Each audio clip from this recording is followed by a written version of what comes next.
Yeah, magandang araw sa ating lahat mga kabayan.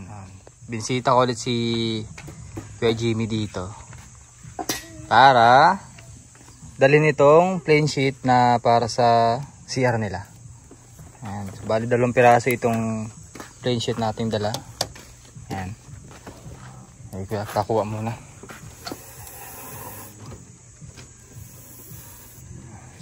Sakto yan. Kumain na kayo, Neneng? Apa. Nakain ka lang sila. Saan kayo nakain? Dito sa loob na? Dito sa kabila. Sa kabila pa? Ano yan? Kaya pansya na kayo dyan. Nagabala ka pa kuya. Ang daming banana chips mga bayan. Ang dami nito. Ito yung kalimitang pinapadala sa mga pag nasa ibang bansa, ganun. Thank you po dito. Lagay ko muna dito. Sarap ko yung kain ng umaga.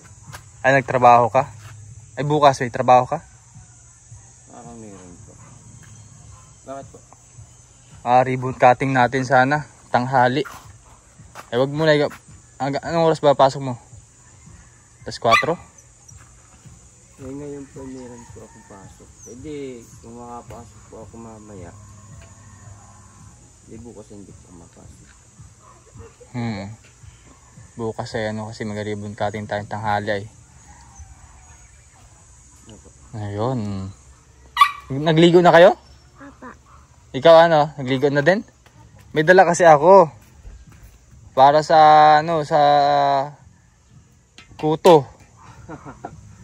Para mawala na yung kaya ganyan ang buhok nila kasi gawaan ng sobrang daming kuto, nagda-dry na yung buhok ninyo. Katulad kay gandang-gandang buhok ay katulad ni Princess dry na yung kanyang buhok. Kailangan niya mawala yung kuto para gumanda ulit ang buhok ninyo. May nagamit ba silang shampoo pag naliligo? Ay, pag nag-shampoo po sila, lalo po nadami yung shampoo nila. Ay, yung shampoo nila. Yung kuto. Yun ang nagamit po nila dyan ay yung lang, bareta. Bareta? Oo, sabon. Hindi kaya lalong magkamero ng nisa. Ay, hindi, wala po. Wait lang, kunin ko lang. Maligo ulit kayo ngayon. Try nyo ngayon yung yung binili ni Kuya. Talaga natin, para subukan natin. Para matanggal agad. Wait lang, kunin ko lang dito.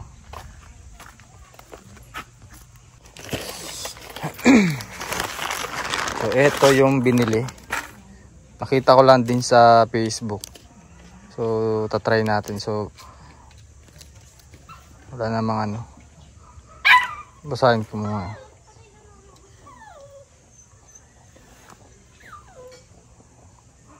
Okay. Kuya. Ayan, bagay na bagay ito kay kay Jillian. Gandang-gandang bata. Siraan na ang buhok ay. Kawawa naman. Nagpagupit na po sila? Hindi pa po. Sige, bigyan ng pampagupit para bukas ay maganda. Nabasa ko lang din sa Facebook na ginagamit niya araw-araw. Okay lang naman. Pwede po pala ito sa pagkayari pagligo. Ipula sa buhok. Pwede rin gawin shampoo. Hindi shampoo ito kuya. Di ba pag nag-apply ka, ganun. Leave mo lang ng 10 minutes. 10 minutes. Oo, 10 minutes. Kasi medyo daw to, medyo matapang. Kasi para mawala nga yung yung mga kuto-kuto dun sa buhok nila. Pati nisa. Di ba may suyo daw binigay? Meron na. Suyo rin. Tanggalin yung mga kuto-kuto. Araw-araw ganito. Kailan mo pala kuya simulan tong mo, CR mo? Ay pagka kayari po ng gawa sa factory. Baka po mga Lunes magagawa ko na yun. Pero naman na dyan? Yung 8 feet na plain sheet. Madami naman natang makukuhang mga kahoy-kahoy dyan Kuwang yero dun sa kabila. Yun na lang gamitin mo, yero? Oo, yung pinakamubong. Kasi sobra din naman yung plain sheet na gagamit. Kung magsusubra po yun, hindi kung may mapaglagyan po din alagay. Yung pong iba na yun, yung mga retaso,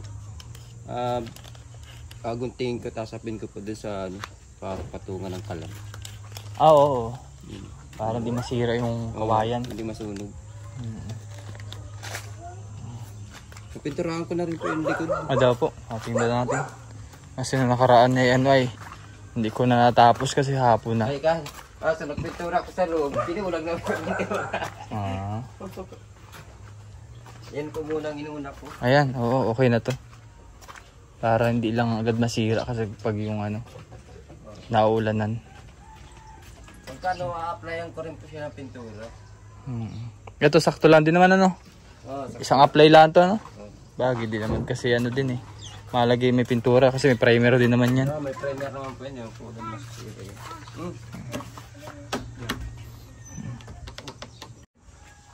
Ganda. Pagkadating ko mga kanina dyan umaga, di na ako dito nagtunas. Dito na sila tutulog. Oo, di yan sila natutulog. Nakain dun lang po sa loob, sa kabila. Kaya po may prato din yan, pinagdagan ko po ng pitchin kanina na may tubig. Yung patungo ko. Ayun, since meron naman kuya ding ano, tirang isa pang plywood, pwede mo sigurong lagyan din ng division sakali man. Para sa mga bata, no? Yun yung ako ang bala ko dyan. At dilagang po ng division para 2 kwarto sila. Kaya malaki din naman kasi tumabayan. Halos ano yun, 10 feet. 10 feet by 10 feet yung ano, loob ng kwarto. Ay rin po nga ako kaya rin sa nabalakan ko rin po lagyan ng division. Para po kung sakali pong may tao na hindi po agad nila makikita. Yung kusina mo? Ay, ikaw bahala. Ay, bali yan to. Lalagyan mo na rin lang ng tabon. Hindi na, hindi rin ko ilalagay. Ay, ito. Nila akong ilalagay ko. Oo. Kung sakali mo magluluto, tapos ito yung pinakakainan ninyo.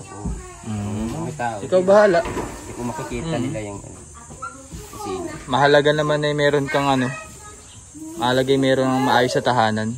Ikaw nang bahala kung anong plano mo. No? Ay, wait lang. Oh, magapagupit. Sinong kilala mo nagagupit ng mga bata dito? Ay, yung tuwing ko po dito. Kaya may paraiso. Magkano bahay dun? 60 po. 60? Sige. Magapagupit ikaw para mabawasan yung ano, yung haba din ng buhok mo tapos yung para hindi man mahirap tanggalin yung kuto. Ano? Paputol na natin yung buhok nyo. Ay, paputol para mawala yung kuto. Natin hanggang dito lang, oh. Oo, dito, pabawasan lang. Hanggang dito lang ang putol niya, no, dito. Parang si Dura na. Oo, parang yung buhok ni Dura. Mikli.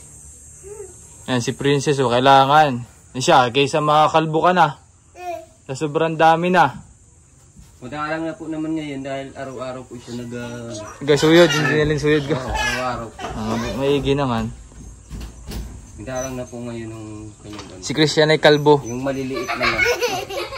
Nari po nga, nasa tanong ko kung siya ay magpagupit. Ayaw daw niya at sayang buhok niya.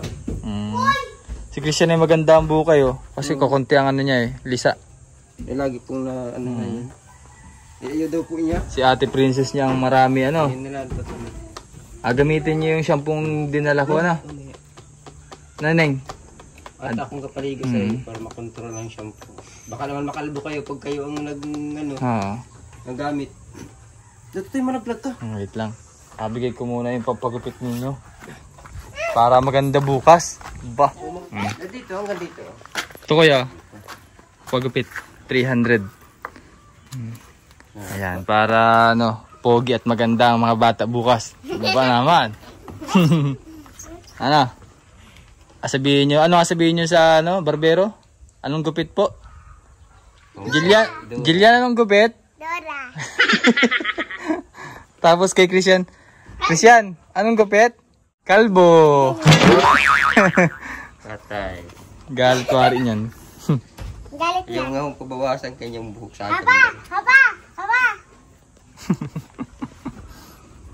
Yung isang try, bawasan natin yan. Mahaba na. Ay, sayang. Kaya kung ikatulad dito sa akin na yung buhok ko naman ay kulot, ay mahilig ko ako magpahaba ng buhok. Sa kanya straight tayo, no? Kanya po straight. Kailangan dyan ano, barbers. Barbers lang po kailangan. Maganda. Sige. At ako'y matuloy na. Sige mga bayan, at hanggang din na muna update. So bukas ay mag-ribbon cutting kami ng bahay ni Kuya Jimmy. So sabay na rin lang natin yung ano. Basta bukas may plano pang gagawin. At so, thank you very much po sa ating sponsor na si Ma'am Betty, na patuloy pong gumagabay sa pamilya ni Kuya Jimmy at sa lahat po ng mga beneficiary. Thank you very much po. At ito muna update natin. Thank you po.